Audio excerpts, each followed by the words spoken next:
नहमदुहु व नसल्ली अला रसूलिहिल करीम अम्मा बाद फ़अऊज़ु बिल्लाहि मिनश्शैतानिर रजीम बिस्मिल्लाहिर रहमानिर रहीम। मुअज़्ज़ज़ नाज़रीन व सामिईन, अस्सलामु अलैकुम व रहमतुल्लाहि व बरकातुहू।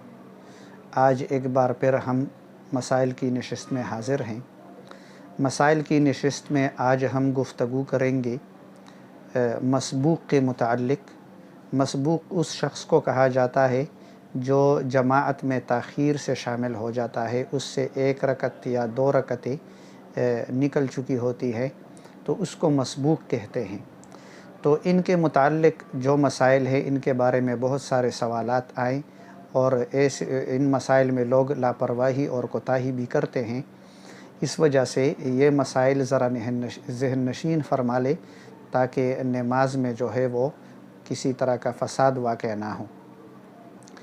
पहला सवाल एक साइल ने किया कि एक बंदा जो है जमात में शरीक हो गया इमाम के साथ, लेकिन जैसे ही इमाम ने सलाम फेरा वो उठ गया, लेकिन वो रकतें भूल गया था कि कितनी रकतें मैंने इमाम के साथ पढ़ी और कितनी रकतें बाकी रहती हैं, ये भूल गया था। उसके साथ एक और बंदा भी शरीक हो गया था, तो वो उसको देखकर अपनी रकतें पूरी कर ले और नमाज़ पढ़ ले, तो क्या ये नमाज हो गई है, नमाज दुरुस्त है या नहीं है?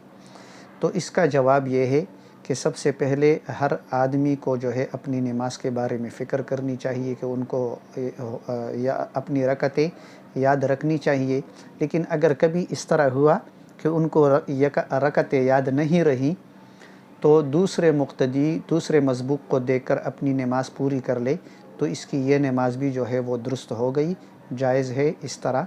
लेकिन यह आदत ना बना ले कि नमाज लापरवाही से पढ़ ले। लापरवाही से नमाज पढ़ना दुरुस्त नहीं है, इसके बारे में वईद आई है। एक और साइल ने सवाल पूछा कि एक मसबूक जो है वो इमाम के साथ शरीक हो गया, इमाम हालत रुकू में थे, लेकिन जैसे ही मुक़्तदी ने अल्लाहु अकबर कहा और वो रुकू में जाने वाले थे, इमाम रुकू से उठ गए, मुक़्तदी रुकू में चले गए, उसने रुकू भी पूरा अदा कर लिया और फिर उठकर इमाम के साथ शामिल हो गए। तो आया रुकू करने की वजह से अगरचे वो इमाम को रुकू में नहीं पा सका, जैसे ही ये रुकू में पहुँचे थे इमाम उठ गए थे, तो आया रुकू करने की वजह से इस मसबूक ने ये रकत पाली या नहीं पाली? तो उसका जवाब ये है कि जब तक वो इमाम के साथ रुकू में शामिल ना हो उसने रकत नहीं पाई है। और रुकू में शामिल होने का एतबार होगा कि वो कम अज़ कम इमाम के साथ इतनी देर शामिल रहे कि वो एक दफ़ा सुबहान रब्बियल अज़ीम या एक दफ़ा सुबहान अल्लाह के बराबर जो है वो शामिल रहे, तो ये शामिल शुमार होगा और उसने रकत को पा लिया। अगर इतनी देर भी शामिल न रहे तो फिर उसने रकत को नहीं पाया।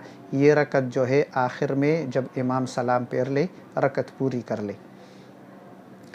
तीसरा सवाल एक साइल ने पूछा कि मुक़्तदी जो है वो इमाम के साथ क़ायदा अखीरा में शामिल हो गया, उसने क़ायदा तशहुद भी पढ़ ली, लेकिन गलती से और भूल की वजह से तशहुद में दुरूद शरीफ भी पढ़ लिया। हालांकि ये मुक़्तदी है, इसके ज़िम्मे अभी ये मसबूक है, इसके ज़िम्मे अभी रकत बाकी है, लेकिन फिर भी इसने दुरूद शरीफ पढ़ ली, तो आया इस दुरूद शरीफ की वजह से इस मसबूक के ज़िम्मे सिजदा सहवा लाजिम होगा या नहीं होगा?